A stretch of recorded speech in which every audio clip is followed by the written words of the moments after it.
Good morning, everyone.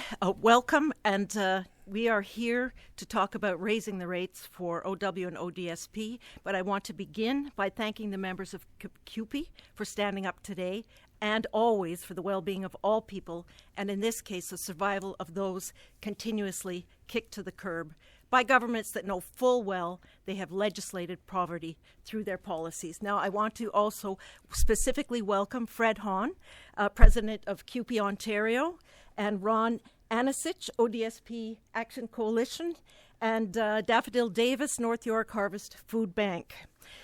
Today we have 10,000 people using food banks. Never before in the province of Ontario has there been this level of hunger. Never before has there been this level of homelessness, tent cities and encampments, except possibly during the Depression of the 1930s. Think about that. Never before has there been such an enormous gap between those with limitless money and everyone else. And please don't make the mistake of thinking everyone without a place to call home isn't working, because low-paid precarious work has also been normalized by this and the previous Liberal and Conservative governments. Yesterday, the Premier had the gall to say in the House that they support people on ODSP because they have tied the rates to inflation. But let's deconstruct that amount first. In 1995, the Mike Harris Conservative government cut the rates by 21.6%, which immediately pushed people into deep poverty. In the 15 years of Liberal government, it was only in the last year that they made a small gesture to raise the rates by 3%. But even that was too much for the Ford Conservatives, who reduced the increase to 1.5%. Since the last increase, actually the last time there was an increase to Ontario Works, inflation has risen by 35.2%. ODSP has increased marginally by 12%, but that is not even close to the rate of inflation. And let's not forget how many Ontario Works recipients have serious disabilities but have not yet been approved for ODSP. This is one of the reasons that food bank use has skyrocketed. And then you have all the people like education workers, like home care workers, who make so little money they have no choice but to use food banks. And when you see a government that would rather spend billions, $3.2 billion, on a pre-election bribe, rather than using that money to support people who need money to survive, to double those rates for ODSP, it's a crime. It's really shocking. I also want to take a moment to talk about the Conservative government's treatment of workers permanently injured or made ill in their workplaces who should be getting compensation from the WSIB, but instead are cast aside with nothing. The WSIB, with the full support of this government, has shifted the financial responsibility from business. And remember, the WSIB is paid for by business and not the public. But successive Conservative and Liberal governments have shifted the financial burden onto the public by forcing workers with permanent injuries onto ODSP. And then the Minister of Economic Development has the gall to brag about giving money meant to support injured workers back in the billions to businesses as a so-called surplus. And this brings me back to raising the rates. There are glaring levels of poverty in Ontario, and the government likes to pretend this is the result of lazy people who don't want to work. If Doug Ford wants to see the end of homelessness and encampments, he can stop shoveling money into the pockets of his insider friends and do two things immediately: double the rates for OW and ODSP and impose rent control on all forms of residential and commercial properties. Thank you. I'm going to hand this over now to Ron Anicich. Sorry. Close enough. I admire that effort. Thank you. I'm Ron Anicich. I'm the co-chair of the ODSP Action Coalition and co-chair of the Raise the Rates Coalition. I'm also an ODSP recipient. The meager social assistance rates in Ontario directly affect the lives of hundreds of thousands of people in this province. But lately they've come to impact the very fabric of our society, almost every community in the province, in fact. These rates need to be at least doubled immediately. Right now, individuals on Ontario Works receive $733 a month, and that is an amount that has not been changed, as Lise mentioned, since Doug Ford was elected in 2018. While those on ODSP receive $13 $1.68 per month. Let's be clear. These rates are woefully inadequate. They trap people in a cycle of poverty, facing impossible choices between paying rent, eating, and other basic necessities. The good news is that there's growing recognition across the province that this situation is untenable. We're seeing broad public and political support for doubling the rates for both OW and ODSP. This isn't just a fringe idea anymore. It is becoming more and more mainstream as Ontarians recognize the moral and practical imperative of ensuring a basic standard of living for everyone. Now, some of you might be thinking, why would I care about this if I'm not on social assistance? The answer is simple. It affects everyone. First of all, it's a matter of basic human dignity. In a province as wealthy as Ontario, it's completely unacceptable that we allow our neighbors, friends, and family members to live in deep poverty. We are better than that. Second, poverty has ripple effects throughout our entire society. When people can't afford proper nutrition and health care and stable housing, it leads to an increased strain on our healthcare system, higher crime rates, reduced economic productivity. By investing in adequate social assistance rates, we invest in the health and safety of our communities. Third, many of us are just one setback away from needing these supports ourselves, especially in a time when more than half of Canadians are living paycheck to paycheck. A serious illness, a job loss, a family crisis, any of these could leave any of us relying on social assistance. We all benefit from a strong social safety net. Fourth, raising the rates is actually fiscally responsible in the long term. When people have their basic needs met, they're better able to pursue education, training, and employment opportunities. This leads to increased economic participation and a reduced reliance on social services over time. And finally, this is about the kind of society we want to build. Do we want an Ontario where the most vulnerable among us are left behind? Or do we want a province that embodies compassion, fairness, and opportunity for everyone?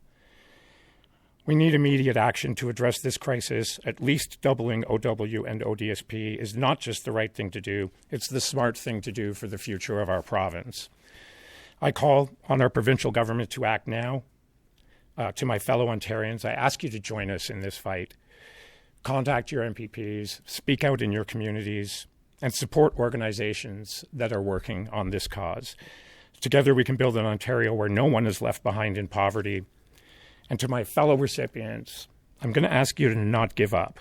There are many people across this province working hard to improve your lives right now. Not just the people in this room, but you'll find them at your food banks, at your legal clinics, at different community organizations. We are going to make this happen because this needs to happen. Never give up. Thank you.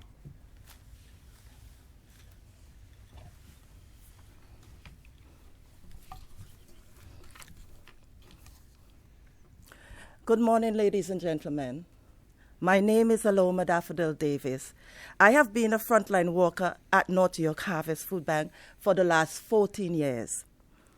We are the primary food bank serving Northern Toronto. At North York Harvest Food Bank, we are working for a city where everyone can meet their food needs.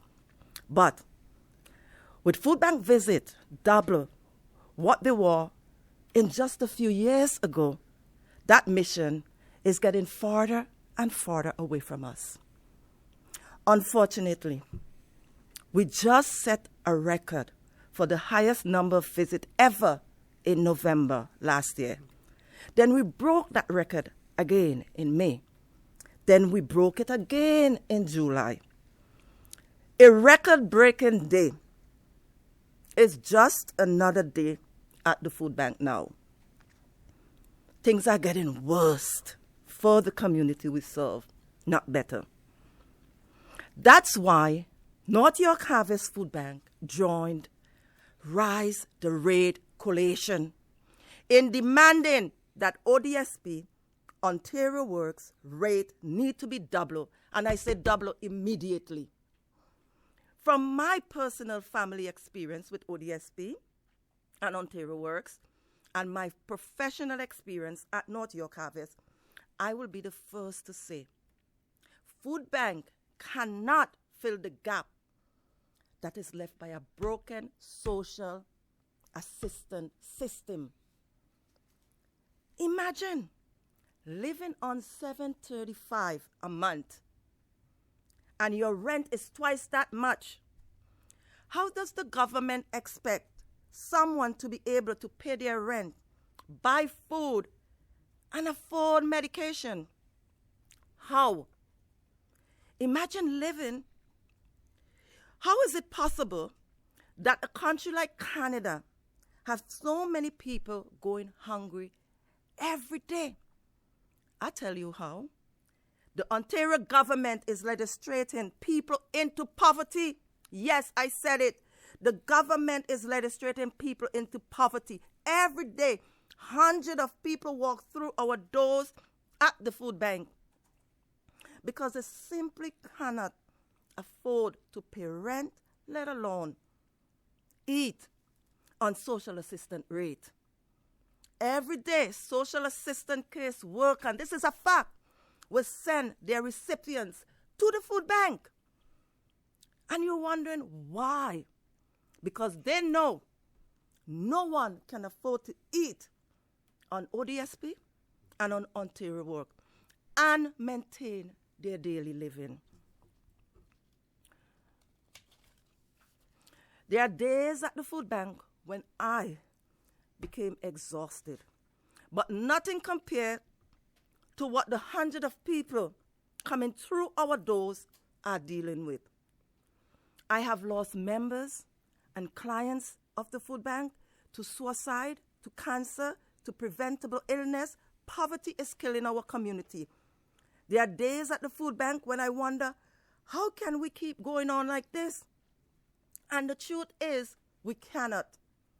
Food bank cannot fill the gap that our provincial government has allowed to grow this big. Food bank are a short-term solution. However, we need that long-term solution, and that has to start with the government. I am here on behalf of North York Harvest Food Bank with a clear message to the provincial government. You have the power to make the change. You have the power to double social assistance rate. You have the power to take our community members out of poverty. The food bank cannot do that, but you have the power to give our community members a life of dignity. Raise the rate, double ODSP, double Ontario work, double social assistance immediately. That's what we are here for. Thank you, ladies and gentlemen. Good morning, all. My name is Fred Hahn. I'm the president of CUPE Ontario, and I'm proud to be joined by Juanita, who chairs our Social Services Committee, and by Ron, who is one of the workers who delivers social assistance. It's an honor to be here, to be part of the Raise the Rates Coalition. CUPE is one of its founding members. Ever since it began, Raise the Rates has been a critical part of our union's fight for justice, dignity, equality, and human rights for all. In fact, it's one of the campaigns that makes me most proud to be a CUPE member. Our 290,000 hardworking members organized to fight to improve services in our communities every single day. But this campaign feels different. It feels different because it's a matter of life and death. It feels different because it's so obvious that it should not be political. The needs are so overwhelming and essential. It feels different because some don't see this as a traditional worker issue. I had a chance to sit down recently with some of the frontline workers who deliver municipal social services across the province, leaders from CUPE Ontario. We talked about this fight, about why they dedicate so much time and energy to it. Their answers grounded me, and it's important to share them with you all today. They said the work to raise the rates is a moral fight. They said that they leave work every day suffering moral injury, and that this fight is one way to fix it. CUPE municipal social service workers took their jobs to make a difference in their communities, to help people. But they have discovered that their jobs are actually first and foremost about upholding rules. They're part of a system, and the system has inhumane rules. Every day our members are applying Band-Aids on gaping wounds. and they carry that pain home with them. It bleeds into their lives, into their communities. It permeates our cities and towns. It's a strain on who we are as Ontarians. These workers want to help people in their time of need. They want to help people turn their lives around. They want to help people overcome great challenges. But the system they're a part of isn't built to do that. The rules they must implement trap people in poverty. And the workers are trapped there too. Many leaving their desks crying because of that trap. But it doesn't have to be this way. When we remind ourselves that Ontario is still a wealthy province, there's enough money in our province to have social assistance programs to ensure that no one lives in poverty. But instead, the Ford Conservatives have ensured that Ontario's social assistance system fails those who rely on it. The system locks them into poverty. All this at the same time as we're learning that the Conservatives are musing about a $100 billion tunnel, planning to give $3.2 billion a raid to the Treasury to potentially buy themselves an election because they're supposedly trying to help people with the cost of living. That's a fake choice, an obvious ploy. And as trade unionists, we reject it. We need real solutions, not political pandering. When the Raise the Rates Coalition first launched, the demand to double social assistance rates seemed radical to some. Not anymore. That demand is echoed from nearly every corner of society, from opposition political parties to grassroots organizations, from food banks to legal clinics, from people who have long been overlooked and who rely on OW and ODSP to the 290,000 members of CUPE Ontario who are committed to a more equitable province. The only people standing in the way of this much-needed solution are the members of the Conservative caucus. If the Ford Conservatives sincerely want to help people dealing with the high cost of living, then they could start by doubling the rates for OW and ODSP, and then they would quickly move to invest in a vast range of policy changes that we need to end poverty, like public, non-market, deeply affordable housing, an end to price gouging by corporations, and then they would invest in public services, in our schools, our hospitals, our libraries, our childcare centers, home care, every other public service that we rely on and that benefits everyone in Ontario. Because as many of you may have heard me say before, public services are the great equalizer. Public services are the most powerful weapon we have in fighting poverty. That's true for OW and ODSP recipients. It's true for all of us. Raising the rates, making investments to end poverty, focusing on real and meaningful help for everyone in Ontario by investing in public services can achieve far more to deal with what people need for our neighbors, for all of us, than a one-time check for $200 could ever accomplish. Thank you.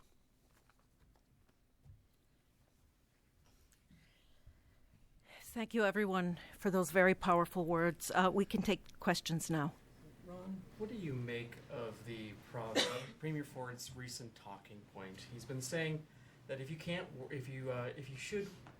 work and you're on ODSP, you should be working. But if you absolutely are too disabled to work, then it's okay. We're going to take care of you, and everything will be all right. He said this quite a few times in the past, maybe 2 months. What do you make of that line? And why? It's not true. He's legislated ODSP recipients into lives of poverty. He insists that he's taking care of people that he's quite obviously not taking care of. You can ask any ODSP recipient if they use food banks or if they can afford to leave their homes. A lot of people can't. So I've also heard him say in that same speech that he spends $1 billion on social assistance, on OW and ODSP. So I'd like to just point out that $3 billion he's going to spend bribing the people of this province. I mean, it's he could be spending $1 billion, his own estimate, and doing something that would have a profound effect on every community in this province. People shouldn't be living outside.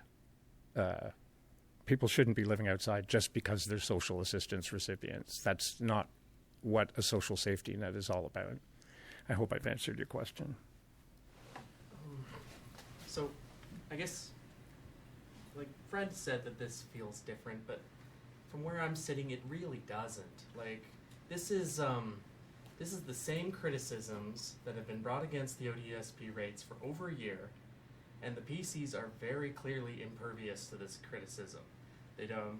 We mentioned it to Ford that the rate is below poverty. He just says, well, we raised 5% and we attached it to inflation. This is not working. Well, he has done those things. What else are you going to do to pressure the government on this issue? Because this criticism and this approach is not working. A couple of years ago, when we started talking about doubling ODSP rates, even I wasn't convinced that it was something that was reasonably possible. Since that time, 3 of the 4 political parties in our parliament have come out in favor of this. Municipal councils across the province have come out in favor of this. United Way chapters, YWCA chapters. What's different from a year ago is the momentum that we have behind this movement now. We have an entire legal clinic system. We have ties to organized labor that we did not have a year ago. We're organizing to make this happen, and it is imperative. It's not something that's optional. We can't allow people to live in parks, not in the richest province, in one of the richest countries in the world. If Mr. Ford thinks that that's acceptable, that's great. I hope people keep that in mind when the next election comes around. If you're in favor of homelessness, then Doug Ford is your man. But if you want to see a change in your community, then please just vote for any other political party. I'm afraid that's the only way we achieve change this time around. Okay. Fred, it doesn't seem like this issue has a lot of pull with the government, and you guys are, the CUPE is backing this campaign. But do you think that having public sector unions making this argument is really going to move the needle with this government? And the PCs have basically written you off as an anti-Semite. You have no pull with this government. Is your presence here hurting this cause? We have 290,000 workers across the province. All of them are voters. That should matter to any government. What our union has learned about the Ford Conservatives is that they talk a good game, but when there's enough public support, when there's real pressure on this premier, he will turn tail and change his mind.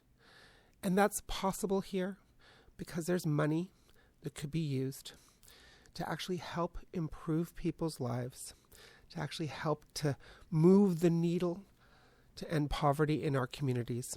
It is possible for them to do it.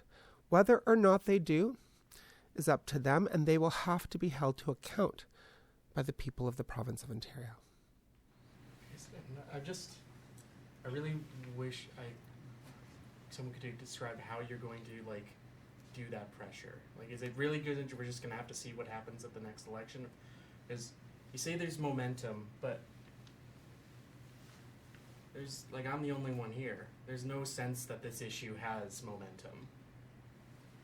What are you going to do to fix that? What are you going to make it? How are you going to make it evident that people care and that this is something this is an untenable position for the government? This is a starting place today, but it is incredibly important that CUPE has come on board with the huge size of that union. Nothing has ever changed for the better in our society without organized mass movements. What we can do at the political level, I can amplify the voices of people here, and these people who are here and all of the people across the province who are working so hard to help people who are living in poverty, who should not be living in poverty, they are the people, when we all come together, that noise gets amplified. The importance of the issue gets amplified.